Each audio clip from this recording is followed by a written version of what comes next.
Now come to the second topic, search for happiness. Ananda Mimamsa. Earlier we saw that Upanishads have two topics. One, search for reality. Another is quest for happiness. We all have an innate dimension to become more and more happy day by day. It has been inbuilt in all of us.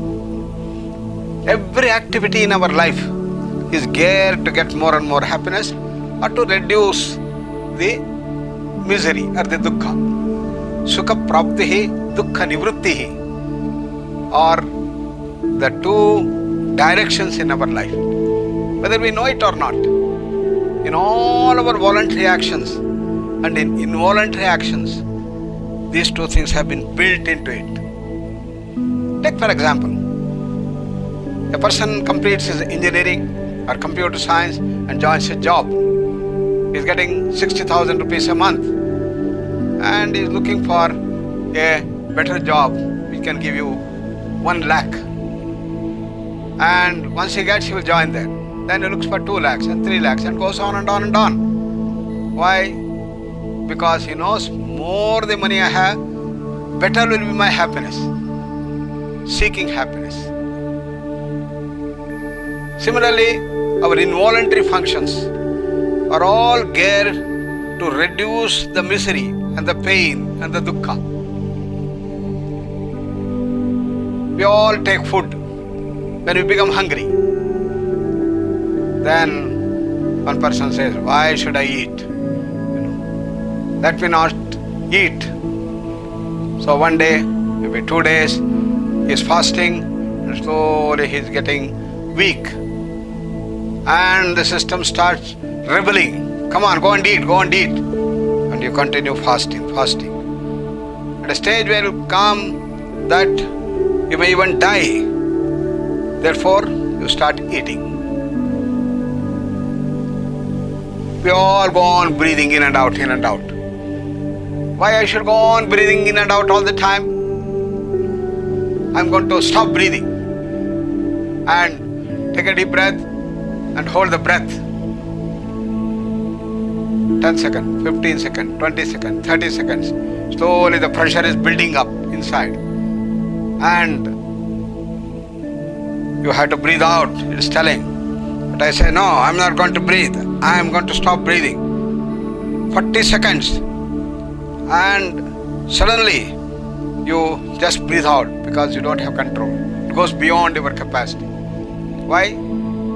Because inside the carbon dioxide is increasing.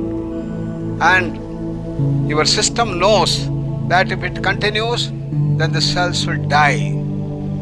So to prevent death of the cells, you have to bring oxygen and remove the carbon dioxide. Therefore, the breathing takes. So ultimate of the dukkha is death. So to prevent death, we do all involuntary functions. Every involuntary function is geared to avoid annihilation, to avoid death of the cells and the whole body. So this has been built into every one of our system. Sukha praptihi, to get more and more sukha, more and more sukha, more and more sukha. And dukkha nivrittihi, to reduce the misery, to reduce the pain, to reduce the agony, and reduce. Every action is governed by these two directions.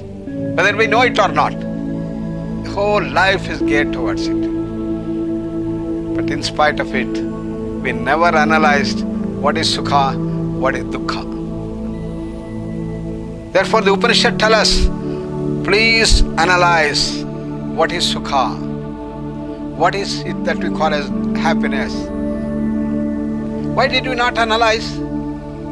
Because we thought there is nothing special about it. We all know happiness comes from objects of enjoyment.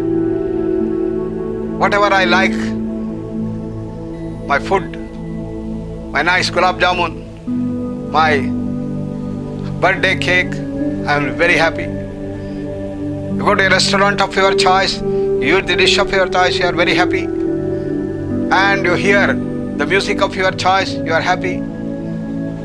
So what is there to analyze? It's such an obvious experience that happiness is contained in objects of enjoyment. Therefore, what is to be done to be happy? You accumulate more and more objects of enjoyment. This is what we started doing. For that you need money. So earn more money and more enjoyment objects and all types of different enjoyment objects. This is what we have to do to get more and more happiness. So we never questioned what is happiness. Though we are in the age of science and technology, everything we question, but we never question what is this we call as happiness. Because we thought it's a usual experience. Though it is the usual experience, our knowledge may not be right. Every one of us saw the apple falling down. We never thought there is something special about it. But Newton said that there is something mysterious that is happening here. What? Even today, we ask, why did the apple fall down? Because it became ripe. As a result, it came down. Or maybe the connection of the apple to the tree was cut and therefore it fell down. What is special about it?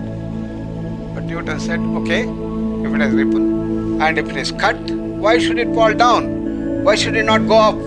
Why should it not go to the front, to the back, to the right, to the left? Why should it fall down? Look at the depth of the question. That unraveled the mystery of gravitation. Therefore, the Upanishad tell, just don't assume things, though it may be your usual experience. There may be an innate secret. You have to analyze what is happiness. Not only we as individuals, but the whole community went into this ignorance and we went on accumulating more and more objects of enjoyment for our happiness.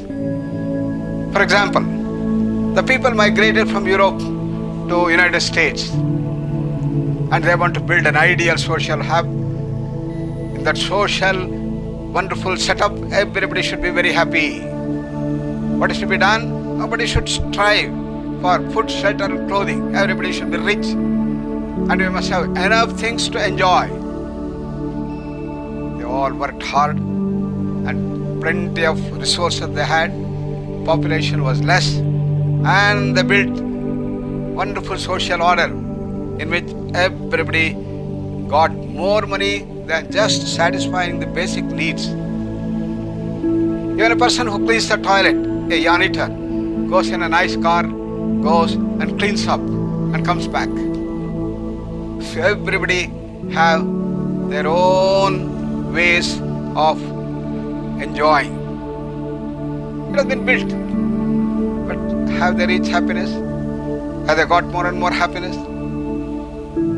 Far away from that. Tensions, stresses, stress hazards, addictions and whatnot are on the increase. Why did this happen? This is where Upanishad tell, please analyze what is happiness.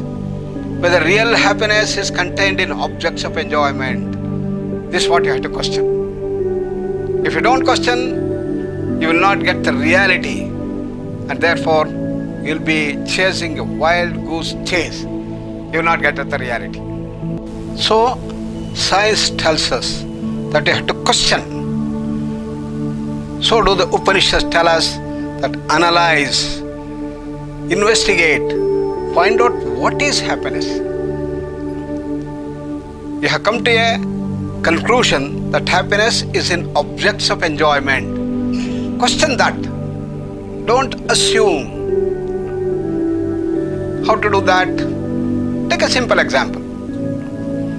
A person from Bengal, he loves Rasagulla and he gets his choice Rasagulla, he eats, he is very, very happy.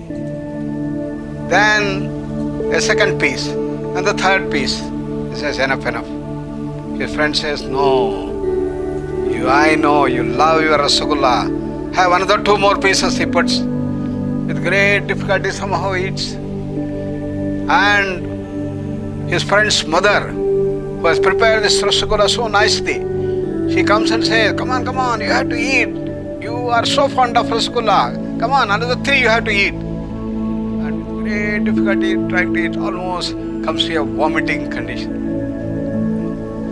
What is happening? The same object which gave you maximum happiness goes on reducing happiness. This is known as the law of diminishing returns. And after some time, then you almost hate it, you vomit it out. This is what happens to every object. So if really happiness was contained in rasgulla, what should have happened? The more you eat, more should be the happiness. You have a $100 note, you put another $100, another $100, another $100, value goes on increasing. But now what is happening? It is returning. Probably after 2 or 3 rasgullas they may be saturated. But some people have great capacities. I had one of my friends, he was very fond of gulab jamun. And he will eat easily 35 gulab jamun. And we all went, we wanted to see his capacity. Went on eating, so nice, so happy, so happy. 35 he finished with ease. Then I said, eat another 5, you have to do. And with great difficulty he started eating.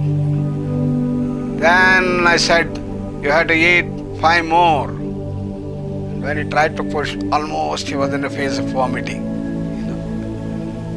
Law of diminishing return is true. In all sense pleasures, this is the state. Whether it is birthday cake, whether it is rasgulla, whether it is masala dosa, or anything, it is the law of diminishing returns.